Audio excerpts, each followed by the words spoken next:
நீங்கள் வந்து எப்படி வந்து நீங்கள் கவர்மெண்ட் ஜாப் தான் போகணும்னு சொல்லிட்டு வந்து திங்க் பண்ணீங்க? ஸ்கூல்லேருந்தே அப்படின்னா அப்பா வெல்டர் தான். ஸோ நம்ம வந்து நம்மளால் நம்ம ஹோமை வந்து அடுத்த லெவலுக்கு கொண்டு போகணும் அப்படின்ட்டு ஸ்கூல்லேருந்தே கொஞ்சம் 2024 ஜனவரியில் வந்து A4 ரிசல்ட் வந்துச்சு. ஓகேங்க. கிடைக்கல. கொஞ்சம் ரொம்ப டிசப்பாயிண்டடாக இருந்துச்சு, என்னடா இது இப்படி படித்து கிடைக்கல அப்படின்ட்டு. அதுக்கப்புறம் ஒரு 1 மந்த் சும்மா அடுத்து என்ன பண்ணலாம் ஏது பண்ணலான்ட்டு ரொம்ப யோசித்தேன்.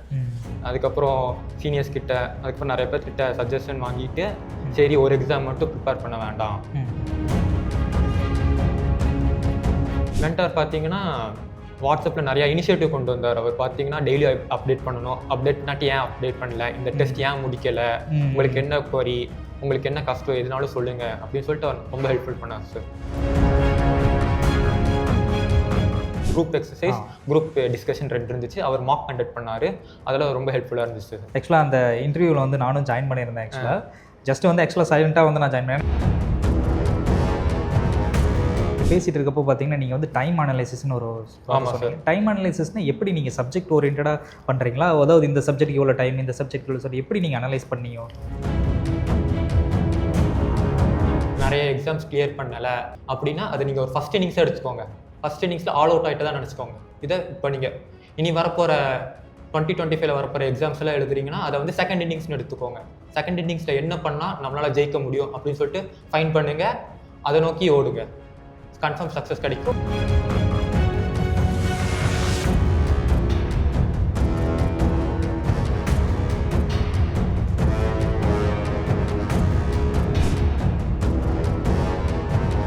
Hello everyone, welcome to Topper Stock. இன்றைக்கி நம்ம கூட மோர் தென் 15 எக்ஸாமுக்கு மேலே ப்ரிப்பேர் பண்ணி இன்றைக்கி வந்து பார்த்தீங்கன்னா பேங்க் எக்ஸாம்லேயே ரொம்ப டஃபஸ்ட் எக்ஸாமான SBI POவை கிராக் பண்ணி வந்திருக்காங்க mister Jeevanandam. Welcome. Thank you sir. So உங்களை பற்றி சொல்லுங்கள் ஜீவானந்தம். என் பேர் ஜீவானந்தம். நான் கோயம்புத்தூர்லேருந்து வரேன். நான் வந்து BSc ஹார்டிகல்ச்சர் முடிச்சிருக்கேன் from Tamil Nadu agriculture university Coimbatore. Okay. Bank exam பார்த்தீங்கன்னா நான் 2022 அதாவது ஃபைனல் இயர்லேருந்தே ப்ரிப்பேர் பண்ணணும்னு முடிவு பண்ணிட்டேன். பட் ஃபுல் ஃப்ளெஜ்டாக ஸ்டார்ட் பண்ணது 2023 okay, great. So bank exam வந்து நீங்கள் காலேஜில் இருக்கிறப்பவே வந்து ஸ்டார்ட் பண்ணிட்டீங்க? அதாவது பார்த்தீங்கன்னா ஃபைனல் இயர் வந்து நான் 2022 பண்ணேன். அப்போ பார்த்தீங்கன்னா கரியர் கைடன்ஸ்னு ஒரு ப்ரோக்ராம் காலேஜ் வச்சாங்க. அதில் பார்த்தீங்கன்னா IBBS SO AFO அதாவது அக்ரிகல்ச்சர் ஃபீல்ட் ஆஃபீஸர் ஒரு எக்ஸாம் பற்றி அவேர்னஸ் வந்துச்சு. ஓகே, நம்ம அக்ரி கிராஜுவேட். நீங்கள் ஹார்டிகல்ச்சர் படிச்சனால நீங்கள் வந்து AFO ப்ரிப்பேர் பண்ணலான்னு சொல்லிட்டு நீங்கள் முடிவு பண்ணியிருக்கீங்க. ஆமாம் சார். Okay, great. ஸோ அப்போவே ஃபைனல் இயர் அப்போ எங்கே படிக்கணும் ஏது படிக்கணும் அப்படின்னு முடிவு பண்ணிட்டேன். அது மட்டும் இல்லாமல் காலேஜ்லேயே ஒரு 60 டேஸ்க்கு சும்மா இந்த கான்ஸ்டன்ட் ரீசனிங்காக ஒரு இன்ஸ்டியூட்லேருந்து கிளாஸ் நடத்தினாங்க. அதில் சும்மா கிளாஸ் போவேன், நோட்ஸ் எடுப்பேன், அவ்வளோதான். எல்லா காலேஜ் ஸ்டூடெண்ட் மாதிரி நானும் ஃபைனல் இயர் வந்து ஜாலியாக என்ஜாய் பண்ணணும் அப்படின்னு சொல்லிட்டு அவ்வளோக்கா படிக்கவே இல்லை. 2023 பாஸ் அவுட் ஆனேன். அதுக்கப்புறம் தான் படிக்கணும்னு ஃபுல் ஃப்ளெஜ்டாக படித்தேன். Okay, great. உங்கள் வீட்டை பற்றி சொல்லுங்கள். அப்பா என்ன பண்ணுறாங்க, அம்மா என்ன பண்ணுறாங்க, சிப்ளிங்ஸ் இதை பற்றி சொல்லுங்கள். எங்கள் வீட்டில் மொத்தம் என்னையும் சேர்த்து 4 பேர். அப்பா வந்து வெல்டர், அம்மா வந்து ஹோம் மேக்கர், அண்ணா இருக்கான். அண்ணா வந்து ப்ரைவேட் இன்ஸ்டியூஷனில் ஒர்க் பண்ணுறான். அதுக்கப்புறம் நான் கடைசி. ஓகே, அண்ணா ப்ரைவேட் இன்ஸ்டியூஷன் ஒர்க் பண்ணுறாங்க. நீங்கள் வந்து எப்படி வந்து நீங்கள் கவர்மெண்ட் ஜாப் தான் போகணும்னு சொல்லிட்டு வந்து திங்க் பண்ணீங்க? ஸ்கூல்லேருந்தே அப்படின்னா அப்பா வெல்டர் தான். ஸோ நம்ம வந்து நம்மளால் நம்ம ஹோமை வந்து அடுத்த லெவலுக்கு கொண்டு போகணும் அப்படின்ட்டு ஸ்கூல்லேருந்தே கொஞ்சம் மன தைரியம் அந்த மாதிரி. Okay, great. ஸோ அதனால் வந்து நீங்கள் கவர்மெண்ட் எக்ஸாம் தான் போகணும் அப்படின்னு சொல்லிட்டு ஸ்கூல்லேருந்தே உங்களுக்கு வந்து பார்த்தீங்கன்னா வீட்டில் இந்த மாதிரி கஷ்டப்படுறாங்க, ஸோ நான் வந்து எடுத்துகிட்டு போகணும் அப்படின்ற மாதிரி ஒரு திங்கிங்கில் இருந்தேன். ஆமாம். Okay, great. இப்போ SBI POக்கு முன்னாடி வந்து பார்த்தீங்கன்னா எத்தனை எக்ஸாம்ஸ் எழுதுனீங்க? எந்த இயர்லேருந்து நீங்கள் ப்ரிப்பேர் பண்ணுறீங்க? சார் நான் எந்த இயர்லேருந்து ப்ரிப்பேர் பண்ணுறேன்னா 2023 சார். ஓகே. 2023 எய்ம் என்னன்னா IBBS AFO agriculture field officer. Okay. நான் அக்ரிகல்ச்சர் பேக்ரவுண்ட்னால அந்த எக்ஸாம் ஈஸியாக கிளியர் பண்ணிடலாம் அப்படின்னு சொல்லிட்டு அந்த ஒரு எக்ஸாம் மட்டும் தான் ஃபோக்கஸ் பண்ணேன். கிரேட். அதுக்கு பார்த்தீங்கன்னா prelims and mains interview. Prelims பார்த்தீங்கன்னா கிராக் வித் ஜாக்ல கோர்ஸ் வாங்கினேன். அதில் வீடியோ கோர்ஸ் எல்லாமே பார்த்தேன். அதே மாதிரி யூடியூப்பில் ஃபீல் ஃப்ரீ டு லேர்ன் அந்த மாதிரி நிறையா வெப்சைட்ஸோட நிறையா சைட்ஸோட வீடியோஸ் பார்த்துருக்கேன். பட் ப்ராக்டிஸ் பண்ணது கிடையாது. டாபிக் மட்டும் தெரிஞ்சுக்கிட்டேன் என்ன ஏது அப்படின்ட்டு. ஓகே, இந்த crack with jack and feel free to லேர்ன்லாம் வந்து நீங்கள் ஜஸ்ட்டாக இந்த யூடியூப்பில் பார்த்து வந்து உங்களுக்கு வந்து இன்ட்ரடியூஸ் ஆச்சுங்களா, இல்லை எப்படி வந்து உங்களுக்கு இந்த கிராக் வித் ஜாக்ங்கிறது உங்கள் ஃப்ரெண்ட்ஸ் மூலிமா தெரிஞ்சதா, இல்லை நீங்களாக வந்து கண்டுபிடிச்சிங்களா? ஐ மீன் ஆன்லைனில் உங்களுக்கு சஜஸ்ட் பண்ணிச்சா, இந்த மாதிரி வந்து உங்களுக்கு தெரிஞ்சது இது? சார் எங்கள் சீனியர் ஒருத்தர் வந்து ஏஎஃப்ஓ கிளியர் பண்ணியிருக்காங்க. ஓகே. அவங்க தான் இந்த மாதிரி சஜஸ்ட் பண்ணாங்க இந்த இது படிக்கலான்ட்டு. ஓகே. அதே மாதிரி நானும் எல்லாரும் மாதிரி என்ன which is the best site அந்த மாதிரி யூடியூப்ல தேடும்போது தமிழ் அந்த மாதிரி தேடும்போது feel free to learn Crack with Jack அதெல்லாம் தெரிஞ்சது. அப்படியே ப்ரிப்பேர் பண்ண ஆரம்பிச்சிங்க சார். ஃபிலிம்ஸ்க்கு இதுதான் மெயின்ஸுக்கு பார்த்தீங்கன்னா அக்ரி சிலபஸ். ஸோ நான் அக்ரி தான் படிக்கணும் ஃபுல்லாமே. ஸோ அதை நான் என் புக்ஸ் வச்சு படிச்சுக்கிட்டேன். பார்த்தீங்கன்னா இப்போ குவான்ஸ் ரீசனிங் எல்லாமே ஒரு 1 மந்த் எக்ஸாம்பிள் 1 மந்த் தான் ஃபுல் ஃப்ளெஜ்டாக டெஸ்ட் போடுறது அந்த மாதிரி. அது ப்ரிலிம்ஸ் கிராக் பண்ணுறது ஈஸி தான், மெயின்ஸ் தான் ரொம்ப டஃப். ஸோ ஒரு 1 டேக்கு பார்த்தீங்கன்னா ஒரு 10 to 12 hours அக்ரி சிலபஸ் அதுதான் படிப்பேன். ஸோ 2.5 years ஜேர்னியில் நீங்கள் வந்து நிறைய எக்ஸாம்ஸ் அப்பியர் ஆகிறேன், மோர் தென் 15 எக்ஸாம்ஸ் மேலே அப்பியர் ஆனேன்னு சொன்னீங்க. ஸோ இந்த எக்ஸாம்ஸில் உங்களுக்கு வந்து எப்படி வந்து மார்க் வந்து பார்த்தீங்கன்னா மிஸ் ஆச்சு, எந்தெந்த மார்க் எவ்வளோ % ஆஃப் மார்க்கில் மிஸ் ஆச்சு? ஃபஸ்ட்டு இனிஷியலாகவே உங்களுக்கு வந்து கிராக் பண்ணுறதுக்கான வந்து ப்ரிலிம்ஸ் கிராக் பண்ணி மெயின்ஸ்க்கு போனீங்களா, இல்லை வந்து ஃபஸ்ட்டு வந்து ப்ரிலிம்ஸு கிளியர் ஆகாமல் இருந்து அதுக்கப்புறம் படிப்படியாக வந்து பார்த்தீங்கன்னா வந்தீங்களா, எப்படி வந்தீங்க? சார் நான் சொன்ன மாதிரி ஏஎஃப்ஓங்கிறனால நான் அக்ரி சிலபஸ் தான் ஃபுல்லாக கான்சென்ட்ரேட் பண்ணேன். ப்ரிலிம்ஸ்க்காண்டி பார்த்தீங்கன்னா சும்மா வீடியோஸ் பார்க்குறது, டெஸ்ட் வந்து 1 month முன்னாடி தான் போட்டேன். பட் இருந்தாலும் நான் பாஸ் அவுட் ஆனது எந்தெந்த எக்ஸாம் பேங்க் எக்ஸாம் எல்லாமே இருக்கோ அது எல்லாத்துக்குமே அப்ளை பண்ணேன். ஏஎஃப்ஓங்கிறது தான் மெயின் டார்கெட்னால ப்ரிலிம்ஸ்க்கு முன்னாடியே அந்த உட்காந்து அந்த எக்ஸாம் சினாரியோ எக்ஸாம் ஹாலோட எல்லாமே தெரிஞ்சுக்கணும் அப்படின்னு சொல்லிட்டு எல்லா எக்ஸாம் ப்ரிப்பேர் பண்ணேன். ப்ரிப்பேர் பண்ணல, அப்ளை மட்டும் பண்ணேன், ப்ரிப்பேர் பண்ணல. Okay okay. சும்மா போய் அட்டென்ட் பண்ணிட்டு வந்தேன். பட் எதுவுமே கிளியர் ஆகல. எக்ஸாம் எக்ஸ்பீரியன்ஸ்க்காக நீங்கள் வந்து போயிட்டு வந்தீங்க. Okay great. But AFO exam முடிஞ்சுது. ஓகே. அதுக்கப்புறம் பார்த்தீங்கன்னா எஸ்பிஐ கிளர்க்குன்னு ஒரு எக்ஸாம் எழுதினேன். அதில் வந்து கிளியர் பண்ண மெயின்ஸ் போனால் மெயின்ஸ் போய் கிடைக்கல. எனக்கு ப்ரிலிம்ஸ் கிளியரான பெரிய விஷயம். ஏன்னா நான் வந்து ஃபர்ஸ்ட் இயரில் ஏஎஃப்ஓக்கு மட்டும்தான் ப்ரிப்பேர் பண்ணேன், ஜென்ரல் பேங்கிங் ப்ரிப்பேர் பண்ணல. Okay okay. 2024 தான் ஜென்ரல் பேங்கிங் ப்ரிப்பேர் பண்ணேன். ஸோ நீங்கள் அக்ரி ஸ்டூடெண்ட்டாக இருக்கிறனால நீங்கள் வந்து ஏஎஃப்ஓ மட்டும் ப்ரிப்பேர் பண்ணி அதிலேயே போகலாங்கிற நம்பிக்கையில் இருந்தீங்க. ஸோ அதுக்கப்புறம் நீங்கள் வந்து 24 வந்து பார்த்தீங்கன்னா ஜென்ரல் பேங்கிங் ஸ்டார்ட் பண்ண ஆரம்பிச்சிங்க. Sir. Okay great. So general பேங்கிங்கில் எல்லா எக்ஸாமும் எழுதுனீங்களா எப்படி? ஆமாங்க சார். அதாவது 2024 ஜனவரியில் வந்து ஏஎஃப்ஓ ரிசல்ட் வந்துச்சு. ஓகேங்க. கிடைக்கல. கொஞ்சம் ரொம்ப டிசப்பாயிண்டடாக தான் இருந்துச்சு, என்னடா இது இப்படி படிச்சு கிடைக்கல அப்படின்ட்டு. அதுக்கப்புறம் ஒரு 1 month சும்மா அடுத்து என்ன பண்ணலாம் ஏது பண்ணலான்ட்டு ரொம்ப யோசித்தேன். அதுக்கப்புறம் சீனியர்ஸ் கிட்ட அதுக்கப்புறம் நிறைய பேர் கிட்ட சஜஷன் வாங்கிட்டு சரி ஒரு எக்ஸாம் மட்டும் ப்ரிப்பேர் பண்ண வேண்டாம், மற்ற எல்லா எக்ஸாம் ஜென்ரல் பேங்கிங்கும் ப்ரிப்பேர் பண்ணலாம் அப்படின்னு சொல்லிட்டு தான் சர்ச் பண்ணும்போது அடுத்து என்ன பண்ணலாம், ஏதாச்சும் இன்ஸ்டியூட் போய் ஜாயின் பண்ணலாமா, இல்லை வீட்டிலேருந்தே படிக்கலாமா, ஆன்லைனில் பண்ணலாமா அப்படின்னு பார்க்கும்போது தான் நம்ம கைலியில் ஜாயின் பண்ணுங்க சார். ஓ ஓகே. கைலியில் நீங்கள் வந்து கோட் ப்ரோக்ராம் ஜாயின் பண்ணீங்களா, இல்லை வந்து normal mark test and PDF course எடுத்தீங்களா? இல்லை சார், கிராக் வித் ஜாக் இருந்ததுனால கோட் ப்ரோக்ராம் பற்றி தெரிஞ்சது. ஸோ கோட் ப்ரோக்ராமில் ஸ்ட்ரெயிட்டாக ஜாயின் பண்ணிட்டேன். ஓகேங்க. இந்த கோட்டுங்கிறது வந்து உங்களுக்கு வந்து எப்படி வந்து ஜேர்னி இருந்துச்சு, கோட்டோட ஜேர்னி? ஏன்னா கோட்டுங்கிறது வந்து பார்த்தீங்கன்னா நார்மலாக வந்து செல்ஃப் ஸ்டடி கிடையாது, அது வந்து பார்த்தீங்கன்னா ஒரு ஆன்லைன் இன்ஸ்டியூட். ஆமாம். ஸோ கைட்லி ஆன்லைன் அகாடமிக் ட்ரைனிங்கிறதா வந்து கோட். ஸோ இதை வந்து எப்படி உங்களுக்கு வந்து எந்த மாதிரி த்ரூ த டே உங்களுக்கு டெய்லியுமே வந்து படிக்கிற மாதிரி இருக்கும்? ஏன்னா வந்து ஒரு நாளைக்கு 5 லைவ் கிளாஸஸ் டெஸ்ட்டு 5 டெஸ்ட் எழுதணும் அப்படின்னா சாதாரணமாக இல்லை. ஸோ அந்த ஜேர்னி உங்களுக்கு வந்து ப்ரிப்பரேஷன் ஜேர்னி எப்படி இருந்துச்சு கோட்டுக்குள்ளே? எனக்கு முன்னாடியே கொஞ்சம் தெரிஞ்சிருந்தாலும் மறுபடியும் 2024 ஃப்ரெஷ்ஷாக ஸ்டார்ட் பண்ணணும், கன்ஃபார்ம் இந்த இயர் கிடச்சிடணும் அப்படின்னு சொல்லிட்டு ரீஸ்டார்ட் பண்ணணும்னு சொல்லிட்டு தான் நான் வந்தேன். அப்போ யோசிச்சேன் பிகினர்ஸ் வாங்கலாமா இல்லை ரிப்பீட்டர்ஸ் வாங்கலாமான்ட்டு. சரி பிகினர்ஸே வாங்கிடலாம், ஏன்னா எனக்கு எல்லா டாபிக்ஸுமே ஃபுல்லாக தெரியாது. ஓகே. ஸ்க்ராட்ச்லேருந்து ஸ்டார்ட் பண்ணலான்னு சொல்லிட்டு பிகினர்ஸ் வாங்கினேன். ஓகே. டெய்லியும் பார்த்தீங்கன்னா எனக்கு வந்து ஏன்னா எனக்கு கரண்ட் அஃபேர்ஸ் எங்கே படிக்கணும்னு தெரியாது, மெயின்ஸுக்கு எப்படி ப்ரிப்பேர் பண்ணணும்னு தெரியாது, எப்படி டாப்பிக்கை வந்து கவர் பண்ணணும்னு தெரியாது. ஸோ எல்லாமே தெரிஞ்சுக்கணும் அப்படின்னு சொல்லிட்டு தான் பார்த்தேன். சரி கோட் வந்து நல்லா இருக்கிற மாதிரி தெரிஞ்சது, ஜாயின் பண்ணுங்க சார். 2024 நீங்கள் பிகினர்ஸ் ஜாயின் பண்ணீங்க. அப்போ சார் கோட் கொண்டு வந்தாங்க.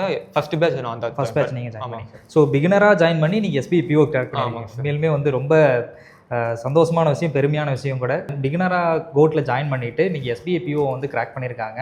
ஸோ இருக்கிறதுலே டஃபஸ்ட் எக்ஸாம் நான் சொன்னேன். ஸோ அந்த அளவுக்கு வந்து பார்த்தீங்கன்னா ப்ரிலிம்ஸில் இருந்து மெயின்ஸ் எக்ஸாம் என்ன இன்டர்வியூ வரலும் வந்து பார்த்தீங்கன்னா பிகினரோட பேட்சே வந்து பார்த்தீங்கன்னா ரொம்ப ஹெல்ப்ஃபுல்லாக இருந்திருக்கு. ஸோ அதை பற்றி தான் வந்து இப்போ கேட்க போகிறோம் நம்ம. ஸோ பிகினர் பேட்சில் உங்களுக்கு ஃபஸ்ட்டு இனிஷியலாக வந்து பார்த்தீங்கன்னா டாபிக்ஸ் கிளியர் பண்ணியிருப்பாங்க சார். அதுக்கப்புறம் தான் உள்ளே வந்து போயிருப்பாங்க, டெய்லி டெஸ்ட்டுக்கு வந்து போயிருப்பாங்க. ஸோ எப்படி வந்து டெய்லி டெஸ்ட்லாம் நீங்கள் எப்படி எடுப்பீங்க சார்? ஸ்டார்டிங் பார்த்தீங்கன்னா ஒரு 2 to 3 months பார்த்தீங்கன்னா டாபிக் கவர் பண்ணுறதா. கிளாஸ் பார்த்தீங்கன்னா ஒரு 9 to 5, 9 to 5:30, 6 கூட போகும். Okay okay. ஃபுல் ஃப்ளெஜ்டாக இருக்கும். டெய்லி பார்த்தீங்கன்னா ஒரு 5 to 6 கிளாஸ் இருக்கும். அதுக்கப்புறம் பார்த்தீங்கன்னா அதுக்கப்புறம் நான் போய் மிச்சம் இருக்கிற டெஸ்ட்டு, அந்த புக்லெட்டில் இருக்கிற டெஸ்ட்லாம் போகணும், குவிஸ் எல்லாம் போகணும். கொஞ்சம் பேக்கடாக தான் இருந்துச்சு, கொஞ்சம் ஹெக்டிக்காக தான் இருந்துச்சு. இருந்தாலும் பண்ணி தான் ஆகணும் கிடைக்கணும்னா. ஸோ அந்த ஹெக்டிக் ஒர்க் பண்ணனால தான் நீங்கள் பிஓ மாறி இருக்கீங்க. கண்டிப்பாக. அதுக்கப்புறம் டாபிக் எல்லாம் கவர் பண்ணிட்டாங்க. அதுக்கப்புறம் பார்த்தீங்கன்னா ஆர்ஆர்பி ஃபர்ஸ்ட்டு வந்துச்சு. RRB topic test, sectional test, mark test எல்லாமே வந்துச்சு. எல்லாமே நான் கைலி தான், ஃபுல்லாமே கோட் தான், ஃபுல்லாமே கோட்டில் தான் டெஸ்ட் போட்டேன். கொடுக்குற டெஸ்ட் எல்லாமே போட்டுருவேன்.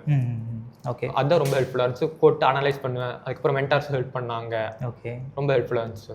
Okay great.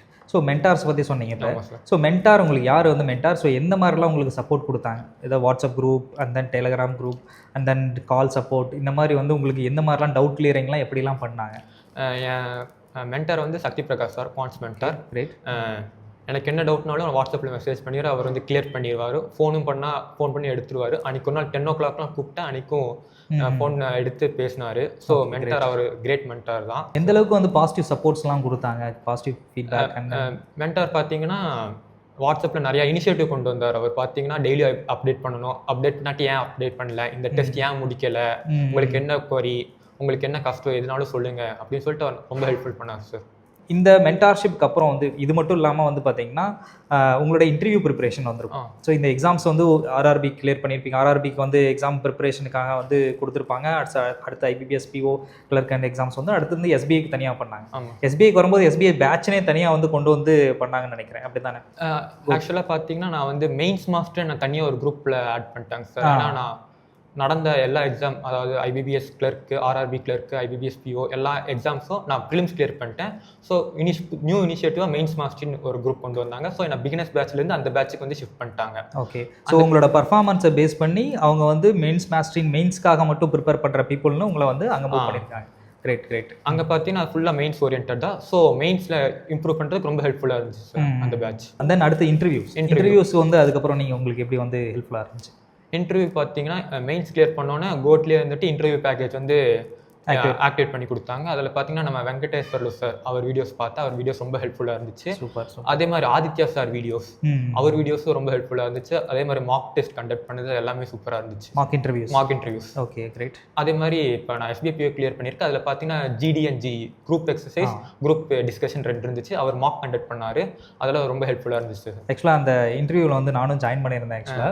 ஜஸ்ட் வந்து ஆக்சுவலாக சைலண்ட்டாக வந்து நான் ஜாயின் பண்ணேன். ஏன்னா டெக்னிக்கல் திங்ஸ்க்காக வந்து நான் வந்து எல்லாத்தையும் ஒரு 10 மெம்பர்ஸை வந்து இன்க்ளூட் பண்ணிவிட்டு அதில் வந்து ஜாயின் பண்ணியிருந்தேன்.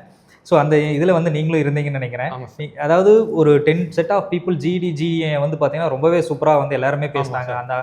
அந்த குரூப் டிஸ்கஷன்லாம் நம்ம வந்து பார்த்தீங்கன்னா காலேஜில் வந்து இங்கிலீஷ் சப்ஜெக்டில் வந்து நம்ம வந்து பண்ணியிருப்போம். ஸோ அதுக்கப்புறம் வந்து பார்த்தீங்கன்னா வந்து எஸ்பிஐபிஓக்காக தான் வந்து பார்த்தீங்கன்னா நீங்கள் பண்ணியிருப்பீங்கன்னு நினைக்கிறேன். ஸோ அந்த டிஸ்கஷனே எனக்கு பார்க்குறதுக்கே ரொம்ப சந்தோஷமாக இருந்துச்சு. ஏன்னா ஒரு டாபிக் கொடுத்துட்டு ஸோ எல்லாருமே வந்து பேசும்போது வந்து பார்த்தீங்கன்னா ரொம்பவே நல்லா இருந்துச்சு. ஸோ அது ரொம்பவே ஹெல்ப்ஃபுல்லாக இருந்துச்சு. ஆமாங்க சார், ஒரு பயம் போயிடுச்சு. அதுக்கப்புறம் முடிச்சுட்டு அவர் ஃபீட்பேக்கும் கொடுத்தாரு. சார் ஃபீட்பேக் கொடுத்தாரு, இந்த ஏரியா இம்ப்ரூவ் பண்ணணும், இதை வந்து இப்படி பண்ணணும் அப்படின்னு சொல்லிட்டு அதுக்கும் கொடுத்தாரு. இன்டர்வியூக்கும் ஃபீட்பேக் கொடுத்தாங்க. சூப்பர். ஸோ ஓவரால் வந்து பார்த்தீங்கன்னா கைடன்ஸ் வந்து பார்த்தீங்கன்னா கைட்லேருந்து உங்களுக்கு எல்லாமே கிடைச்சது. ஸோ அவுட் ஆஃப் த வந்து கோட்டுக்கு அப்புறம் நீங்கள் வந்து வேறு ஏதாவது சோர்ஸ் ஆஃப் மெட்டீரியல்ஸ் வந்து நீங்கள் ஃபாலோ பண்ணீங்களா? சார் பார்த்தீங்கன்னா யூடியூப் தாங்க சார். யூடியூப்பில் பார்த்தீங்கன்னா நம்ம மீனாட்சி வர்ஷினி மேம் வீடியோஸ், அதே மாதிரி ரோஹித் சார் வீடியோஸ் பார்ப்பேன். அதே மாதிரி ராஜ்மோகன் சார் வீடியோஸ் பார்ப்பேன். அதே மாதிரி ஜாக்சன் சார் வீடியோஸ், அதுக்கப்புறம் அபித் சார் வீடியோ. ஓகே. இந்த மாதிரி நிறையா வீடியோஸ் பார்ப்பேங்க சார் யூடியூப். ஸோ இது தாண்டி நீங்கள் யூடியூப் சோர்ஸ் தான் யூஸ் பண்ணியிருக்கீங்க? ஆமாம் சார். கைட்லியிலே பார்த்தீங்கன்னா பண்டில் பிடிஎஃப் கோர்ஸ் அது டெய்லியும் போட்டுருவேன் மெயின்ஸ்க்கு. ஓகே. ஸோ அது ரொம்ப ஹெல்ப்ஃபுல்லாக இருந்துச்சு. ஸோ கோட்டை முடிச்சுட்டு இது போடுறதுக்கு டைம் இருந்துச்சுங்களா? ஸ்டார்டிங் அதாவது டாபிக் வைஸ், அதுக்கப்புறம் மார்க் டெஸ்ட் அதெல்லாம் போடும்போது இல்லைங்க சார். பின்னாடி போக போக நம்ம வந்து ஒரு குறிப்பிட்ட டாபிக் இன்க்ரீஸ் பண்ணியிருப்பீங்க நீங்கள், அதுக்கேற்ற மாதிரி வந்து டாப்பிக்கும் நம்ம வந்து வெல் வெர்ஸ்டாக இது பண்ணியிருப்போம். ஸோ டைம் பின்னாடி தான் கிடைச்சது, ஸ்டார்டிங் கிடைக்கல. ஓகே. ஸோ இப்போ வந்து சப்ஜெக்ட் வைஸ் வந்து சில விஷயங்கள் சொல்லுவாங்க உங்களுக்கு. சப்ஜெக்ட் வைஸ்னால் இப்போ வந்து குவான்ஸுக்கு மட்டும் நீங்கள் எந்த மாதிரிலாம் ப்ரிப்பரேஷன், அதாவது இப்போ ஃபார் எக்ஸாம்பிள் ஒரு சிலர்லாம் வந்து ஷார்ட்கட்ஸை மட்டும் யூஸ் பண்ணி ப்ரிப்பேர் பண்ணணும்னு சொல்லுவாங்க. ஒரு சிலர் வந்து பார்த்தீங்கன்னா ஃபஸ்ட்டு என்ன பேசிக் மெத்தட் என்னவோ அதை நீங்கள் ஃபாலோ பண்ணுங்கள், ஃபார்முலா ஃபாலோ பண்ணுங்கள், அப்போ தான் வந்து நான் வந்து நீங்கள் வந்து எக்ஸாம்ஸில் சீக்கிரம் போட முடியும்னு சொல்லுவாங்க. நீங்கள் எந்த மாதிரிலாம் குவான்ஸ்க்கு வந்து ட்ரிக்ஸ் அண்ட் ஃபாலோ பண்ணீங்க? சார் குவான்ஸ்ன்னு பார்த்தீங்கன்னா நான் வந்து மேக்ஸிமம் ட்ரெடிஷ்னல் மெத்தட் தான் அப்ரோச் பண்ணேன். ஓகே. ஷார்ட்கட் எனக்கு சுத்தமாக தெரியாது. ஓகே. நம்ம கோட்டில் பார்த்தீங்கன்னா ஒரு குரூப் ஆரம்பித்தாங்க ஷார்ட் குவான்ஸ்ன்ட்டு. அதில் வந்து கொஸ்டின்ஸ் அனுப்புனா மென்டர்ஸும் வந்து எஜுகேட்டர்ஸ் 2 பேருமே ஷார்ட்கட் அனுப்புவாங்க. அது புரியாது ஸ்டார்டிங். அதுக்கப்புறம் போய் யூடியூப்ல போய் ஷார்ட்கட்னு போட்டு தேடி அந்த மாதிரி தான் கற்றுக்கிட்டேன். போக போக பார்த்தீங்கன்னா எல்லா ஷார்ட்கட்டும் எனக்கு தெரியாது. ஒரு 2-3 ஷார்ட்கட், இம்பார்ட்டன்ட் ஷார்ட்கட் மட்டும் தான் தெரியும். பட் மேக்ஸிமம் ட்ரெடிஷ்னல் தான் நான் வந்து ஃபாலோ பண்ணேன். ஓகே. குவான்ஸுக்குன்னு பார்த்தீங்கன்னா நம்ம அதான் மீனாட்சி வர்ஷினி மேம் வீடியோ அதான் மேக்ஸிமம் ஃபாலோ பண்ணேன். அதுக்கப்புறம் நம்ம கோட்டில் டெஸ்ட் போட்டாங்கன்னா அதுக்கு வீடியோ கொடுப்பாங்க, அந்த வீடியோ. அதே மாதிரி ராஜ்மோகன் சார் போடுற வீடியோ, மற்ற குவான்ஸ் எஜுகேட்டர் கிருத்திகா மேம் போடுற வீடியோ, அந்த வீடியோஸ் தான் மேக்ஸிமம் பார்த்தேன். அதுக்கப்புறம் குவான்ஸுக்கு கைட்லியில் போய் டெஸ்ட் போடுறது, செக்ஷனல் டாபிக் வைஸ் டெஸ்ட் அந்த மாதிரி எடுக்கிறது, அவ்வளோதாங்க சார். Okay great. ஸோ குவான்ஸ்க்கு இந்த மாதிரி ஃபாலோ பண்ணீங்க. ரீசனிங்க்கு வந்து நீங்கள் அது எப்படிலாம் வந்து ஃபாலோ பண்ணீங்க? ரீசனிங்க்கு பார்த்தீங்கன்னா எனக்கு வந்து நம்ம கிளாஸில் பார்த்தீங்கன்னா பிகினர்ஸ் கிளாஸில் வந்து மதிவானன் சார்னு ஒருத்தர் எடுத்தார் சார். ஓகே. அவர் சூப்பராக எடுத்தார். அவர்னால தான் பார்த்தீங்கன்னா மெயின்ஸ்க்கு எப்படி அப்ரோச்சுன்னு தெரிஞ்சது. ப்ரிலிம்ஸ்க்கு அவர் சூப்பராக எடுத்தார், மெயின்ஸும் சூப்பராக எடுத்தார். அது போக ஜாக்சன் சார் வீடியோஸ் நிறையா பார்த்தேன், அவரும் ஒரு செம்மையாக எடுத்திருந்தாரு. அது போக ரோஹித் சார் அவர் வீடியோஸும் நிறைய பார்த்தேன் சார். ஹிந்தி புரியுமா உங்களுக்கு? இல்லை ரோஹித் சார் வீடியோ பார்த்தனால நான் கேட்குறேன், பார்த்தேன்னு சொன்னேன். அதாவது பார்த்தீங்கன்னா ஸ்டார்டிங் பார்த்தீங்கன்னா ரோஹித் சார் வீடியோ சரி, மீனாட்சி வர்ஷன் மேம் ஒரு 4 to 5 வீடியோஸ் ஒன்றுமே புரியல. அவங்க சம் போடுவாங்க, அந்த ஸ்டெப்ஸ் வச்சு இது பண்ண. பட் போக போக போக போக ஹிந்தி தெரியாட்டி அவங்க ஸ்டெப்ஸ் எழுதுறது எதனால எழுதுறாங்க, ஏன் எழுதுறாங்க அப்படின்னு மோஸ்ட்லி வந்து பார்த்தீங்கன்னா நீங்கள் சொல்கிற மாதிரி தான் இங்கே தமிழ்நாட்டில் நிறைய பேர் வந்து பார்த்தீங்கன்னா நம்ம ரோஹித் சார் வீடியோஸும் மீனாட்சி மேம் வீடியோஸும் பார்க்குறாங்க. ஸோ அவங்களுக்கு வந்து பார்த்தீங்கன்னா ஹிந்தி புரியலனாலும் அவங்க மெத்தட் ஆஃப் சால்விங்லேயே வந்து பார்த்தீங்கன்னா அண்டர்ஸ்டாண்ட் பண்ணிட்டு இருக்காங்க சார். Okay, great. தென் ரீசனிங்க்கு அப்புறம் வந்து பார்த்தீங்கன்னா இங்கிலீஷ்க்கு நீங்கள் எப்படி எந்த மாதிரி வந்து இங்கிலீஷ் நீங்கள் உண்மையாக முன்னாடி இருந்தே ஸ்ட்ராங்கா, இல்லை வந்து இங்கே வந்ததுக்கப்புறம் தான் பேங்க் எக்ஸாம் ஓரியன்டாக வந்து நீங்கள் ஸ்ட்ராங் ஆனீங்களா? சார் இங்கிலீஷ் பார்த்தீங்கன்னா நான் ஸ்கூல்ல இருந்தே ஸ்ட்ராங் தான். Okay, great. இங்கிலீஷ் மீடியம் படிச்சாலும் இங்கிலீஷ் அவ்வளோக்கா எனக்கு வந்து கான்சென்ட்ரேட் பண்ணணும்ட்டு இல்லை. நான் தனியாக பார்த்தீங்கன்னா ரூல்ஸ் மட்டும் படித்தேன், 120 ரூல்ஸ். அது போக பார்த்தீங்கன்னா நான் பிகினர்ஸ் பேட்ச் ஜாயின் பண்ணனால எனக்கு புக்லெட் கொடுத்தீங்க இங்கிலீஷ், அதில் ரூல்ஸ் இருக்கும், டாபிக் வைஸ் ரூல்ஸ், அதை படித்தேன். அது போக டெஸ்ட் எல்லாமே போட்டேன் சார், அவ்வளோதான். பார்த்தீங்கன்னா எனக்கு பார்த்தீங்கன்னா நான் வெப் சீரிஸ் மூவிஸ்லாம் பார்ப்பேன், அது சப்டைட்டிலோட பார்க்கறதுனால எப்படி பேசுகிறாங்க, எந்த வேர்டு எங்கே யூஸ் பண்ணணும், அந்த வேர்டுக்கு மீனிங் தெரியாட்டியும் ஒரு சில வேர்டு இங்கே வராது, அந்த மாதிரி ஒரு ட்ரிக்ஸ் எல்லாம் ட்ரிக்ஸில் நிறைய ட்ரிக்ஸ் தெரிஞ்சுக்கிட்டேன். நியூஸ் பேப்பர் படிப்பீங்களா? இல்லை sir, news paper Tamil news paper படிப்பேன், இங்கிலீஷ் நியூஸ் பேப்பர் படிச்சதில்லை. எடிட்டோரியல் வீடியோஸும் பார்த்ததில்லை, ஒக்காப்ஸ் எதுவுமே படிச்சதில்லை. Okay okay. அது போக டெஸ்ட் போடுவேன். ஓகே. டெஸ்ட்ல இருந்து கரெக்ஷன் பார்க்குறது, அனலைஸ் பார்க்குறது, அதாச்சும் புது வேர்டு இருந்தால் அதுக்கு மீனிங் தெரிஞ்சுக்கிறது, அந்த மாதிரி தான் சார். இங்கிலீஷ்க்கும் தனியாக எஃபோர்ட் போட்டதில்லை. இங்கிலீஷ்க்கும் தனியாக எஃபோர்ட் போட்டதில்லை. சரி, ஓகே. ஸோ இந்த கரண்ட் அஃபேர்ஸ் பார்ட் இருக்குல்லே வந்து மெயினான ரோல் ப்ளே பண்ணியிருக்கோம் சார். ஸோ அந்த கரண்ட் அஃபேர்ஸை நீங்கள் எப்படி ப்ரிப்பேர் பண்ணீங்க? ஒரு சிலர் வந்து பார்த்தீங்கன்னா வீடியோ பார்த்து ப்ரிப்பேர் பண்ணுவாங்க, ஒரு சிலர் பார்த்தீங்கன்னா எழுதி வச்சு ப்ரிப்பேர் பண்ணுவாங்க. நீங்கள் எந்த மாதிரிலாம் வந்து ப்ரிப்பேர் பண்ணீங்க? சார் ஃபர்ஸ்ட் எடுத்தோடனே நம்ம கோட்டில் தாங்க சார் நம்ம Emmanuel Matthew sir class follow பண்ணேன். ஒரு 1 to 2 months பார்த்தீங்கன்னா எழுதி ப்ரிப்பேர் பண்ணேன். பட் அவர் கிளாஸ் வந்து நடத்துவார், அப்போ எழுதும் போது டைம் பற்ற மாட்டேங்குது, ஏன்னா எல்லாமே என்னால் எழுத முடியல. அவர் நடத்துறதும் கவனிக்கணும், நான் எழுதவும் செய்யணும். ஏன்னா எனக்கு பேங்கிங் அவேர்னஸ் அவ்வளோக்கா தெரியாது, அவர் சொல்கிற டேர்ம்ஸ் எக்ஸ்பிளைன் பண்ணுறதை வந்து நான் தெரிஞ்சுக்கணும். ஸோ கிளாஸும் பார்த்துட்டு என்னால் எழுதவும் முடியல. ஸோ என்ன பண்ணேன்னா ஒரு 3 to 4 months பார்த்தீங்கன்னா அவர் கிளாஸ் மட்டுமே பார்த்தா, நோட்ஸ் எதுவுமே எடுக்கல, பிடிஎஃப் பார்த்துட்டேன். அதுக்கப்புறம் என் டைம் அனாலிசிஸ் பார்க்கும்போது சிஏக்கு நான் ரொம்ப டைம் ஸ்பெண்ட் பண்ணுறேன்னு தெரிஞ்சுது. 1 டேக்கு 4 hours மேலே ஸ்பெண்ட் பண்ணுற மாதிரி தெரிஞ்சுது. சப்போஸ் அந்த பிடிஎஃப்ல ஏதாச்சும் வந்து டவுட் இருக்கு, அந்த டேர்ம் புரியல, எனக்கு இதுதான் இந்த டேர்ம் அப்படின்னு தெரிஞ்சுக்க 3 to 4 months ஆச்சு. அதுக்கப்புறம் ஃபுல்லாக நம்ம கைலியோட பிடிஎஃப்ஸ் மட்டும் படிச்சுக்கிட்டேங்க சார். அது போக ஆதித்யா சாரோட ஏதாச்சும் கிளாஸ் போட்டாருன்னு அது பார்ப்பேன், ஸ்பெஷல் வீடியோ கொண்டு வந்தாருன்னு அது பார்ப்பேன். அதுக்கப்புறம் ஜிஎஸ்எட் பேட்ச் அது ரொம்ப ஹெல்ப்ஃபுல்லாக இருந்துச்சு, ரிவைஸ் பண்ணுறதுக்கு ரொம்ப யூஸ்ஃபுல்லாக இருந்துச்சு சார். ஸோ இந்த பேசிகிட்டு இருக்கப்போ பார்த்தீங்கன்னா நீங்கள் வந்து டைம் அனலைசிஸ்னு ஒரு டைம் அனலைசிஸ்னா எப்படி நீங்கள் சப்ஜெக்ட் ஓரியன்டாக பண்ணுறீங்களா? அதாவது இந்த சப்ஜெக்ட் இவ்வளோ டைம், இந்த சப்ஜெக்ட் இவ்வளோ சொல்லி எப்படி நீங்கள் அனலைஸ் பண்ணீங்க? எந்த மாதிரி நீங்கள் அனலைஸ் பண்ணீங்க? நான் வந்து சிஏக்காக இவ்வளோ நேரம் எடுத்துக்கிட்டேன்னு நீங்கள் சொல்கிறீங்க, அதிக நேரம் எடுத்துக்கிட்டேன். ஆமாம், அது எப்படி நீங்கள் ஏதாவது யூஸ் பண்ணி வந்து நீங்கள் செக் பண்ணுறீங்க? அதாவது நான் மார்க் கிளாஸ் எல்லாம் முடிச்சுட்டு மார்க் போகும்போது பார்த்தீங்கன்னா ஒரு நோட், டெய்லி ஒரு நோட் இருக்கும். அந்த நோட்டில் பார்த்தீங்கன்னா எப்போ நான் படிக்க ஸ்டார்ட் பண்ணுறேன், எப்போ நான் படிக்க முடிக்கிறேன், அந்த ஹவர் 1 hourனா 1 hour எந்த டாபிக் படிச்சிருக்கேன், நடுவில் ஏதாச்சும் மிஸ்லேனியஸ் ஆக்டிவிட்டிஸ் அது பார்ப்பேன். அதுக்கப்புறம் மறுபடியும் ஸ்டார்ட் பண்ணுறேன்னா டைம் நோட் பண்ணி வச்சுட்டு பார்ப்பேன். இந்த அளவுக்கு நீங்கள் டைம் நோட் பண்ணி தான் படிச்சிங்களா? ஆமாம் சார், ஸ்டார்டிங் அப்படி தான் படித்தேன். அப்போ தான் சரி, ஏன்னா எது நம்ம ஃபஸ்ட்டு எனக்கு என்ன ஜோன் வீக்னு தெரியணும், அதே எனக்கு தெரியல. ஸோ இதனால் கண்டுபிடிக்கணும் அப்படின்னு சொல்லிட்டு இந்த மாதிரி. ஸோ நீங்கள் இந்த ஐடியாஸ் உங்களுக்கு எப்படி வந்துச்சு? ஏதாவது வந்து சொல்லி பண்ணீங்களா, இல்லை உங்களுக்காக தோணுச்சு நான் வந்து என்னோட மிஸ்டேக்கை கண்டுபிடிக்கணும்னா நான் வந்து டைமை வந்து எந்த சப்ஜெக்ட்டுக்காக எவ்வளோ நேரம் ஸ்பெண்ட் பண்ணுறேங்க நானே தெரிஞ்சுக்கணும் அப்படின்னு நீங்களா வந்து பண்ணீங்களா? யாராவது சொல்லி பண்ணீங்களா இல்லை நீங்களா பண்ணீங்களான்னு கேட்குறேன்.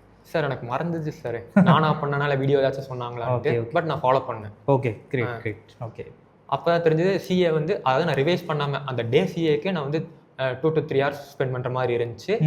அதுக்கப்புறம் தான் அதை குறைச்சிட்டு அந்த 2 to 3 hours daily CA plus revise பண்ணுறதுக்கும் நான் இது ஸ்பெண்ட் பண்ணேன். ஏன்னா மெயின்ஸ் நான் கொஞ்சம் லேக் ஆகிறேன்னு தெரிஞ்சது, குவான்ட்ஸ் ரீசனிங் எல்லாமே. ஸோ வீடியோஸும் பார்க்கணும், டெஸ்ட்டும் போடணும், அப்படிங்கும்போது கொஞ்சம் இது பண்ணேன். Okay, great. இந்த ப்ரிப்பரேஷன் ஜேர்னியை கலர்ஃபுல்லாக வந்து சூப்பராக பண்ணியிருக்கீங்க.